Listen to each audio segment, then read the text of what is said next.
They told me for years there was no money in podcasting. Well, they were all wrong.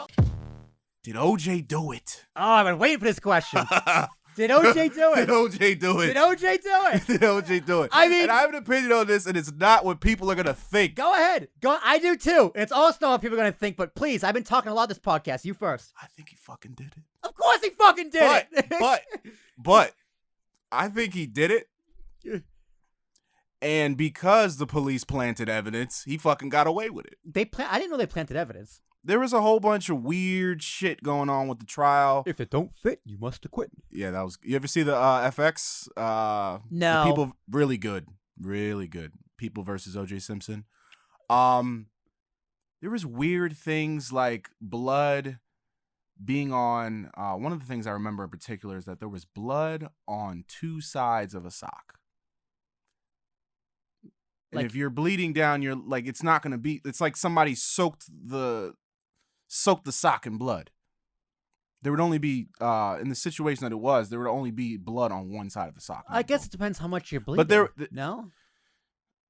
It looked like it looked like there was the whole there was a whole bunch of things. I don't remember like the specifics, but I remember watching it. And I'm like, oh, okay, that's funky.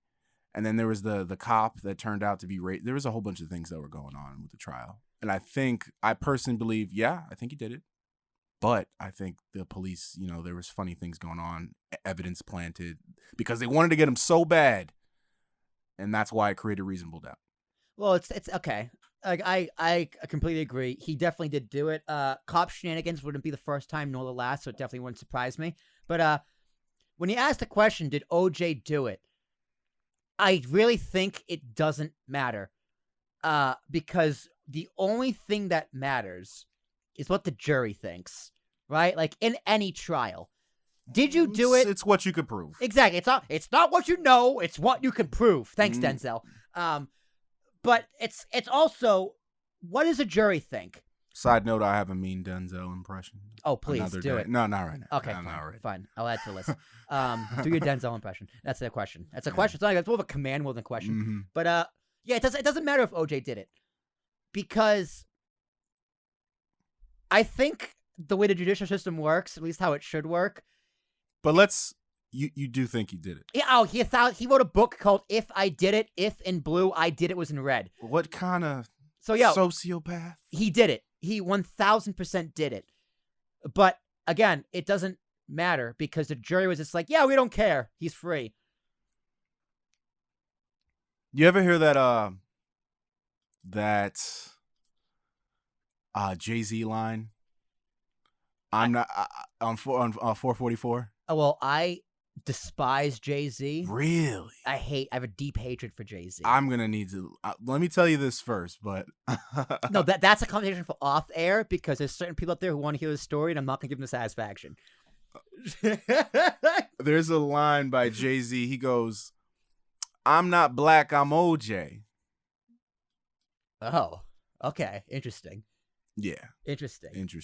Take up to interpretation, but basically. But I think it's a deeper question of the justice system, how it works and how it should work.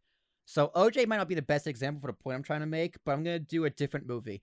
Because OJ is really a movie. His whole life is just a giant movie. Just don't tell anyone. It's like the Truman Show, but it's just OJ.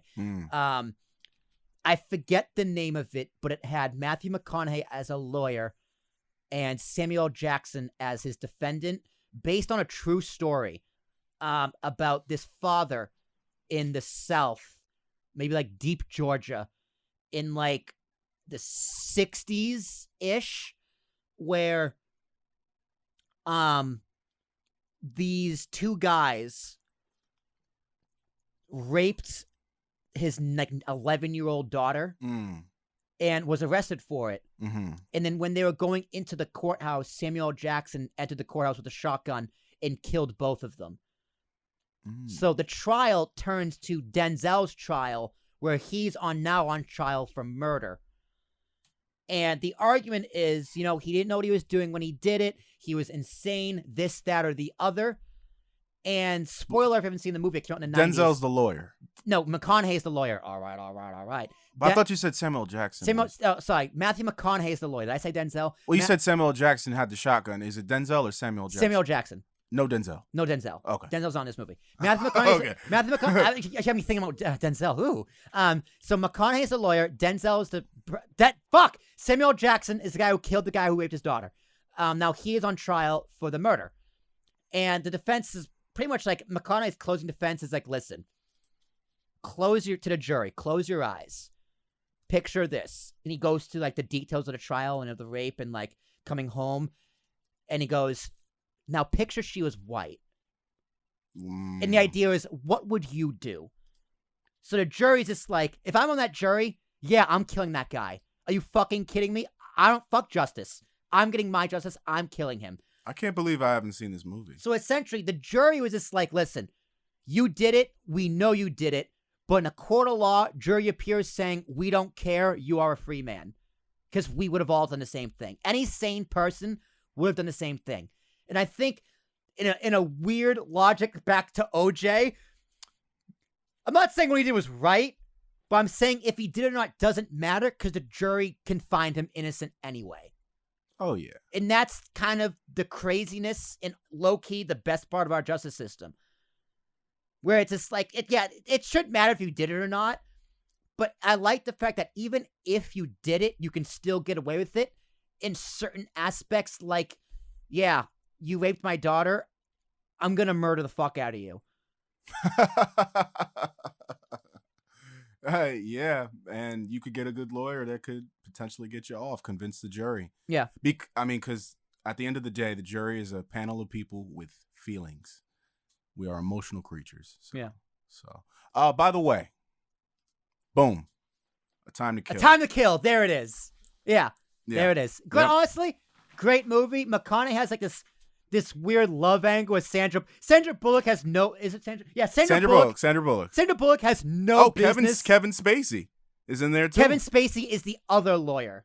Ah. He's the other lawyer in defense of the people who were murdered, and he's phenomenal in the movie. I know. So that's the plaintiff. He's a plaintiff. Yes. Yeah. So yeah, Sandra Bullock's kind of shown in this movie for no reason other than they needed more time to kill.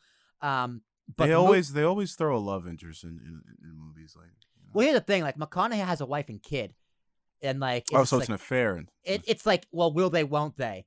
And the stress of the trial. Exactly, because like the stress of the trial, because he's a white guy defending a black guy in the deep South in like the '60s era. But he's like a good one, or he's like he's trying to defend Samuel Jackson in the movie. He believes in him. Everybody else is like this and all that. Yeah. So he's stressed out. And his house gets burned down by the Klan. So that happens too. Oh, so the Klans in this movie, like it's 100% based on a true story, whatever the fuck that means. And it's probably a landmark case because of the time period. So it's just the stress. 1,000% was. It's the stress that he's under. Like the fact that a black guy got off of killing two white guys in this deep South '60s is a miracle. I feel like I've seen parts of this movie. It's a good movie. I think I gave it a solid 7 out of 10.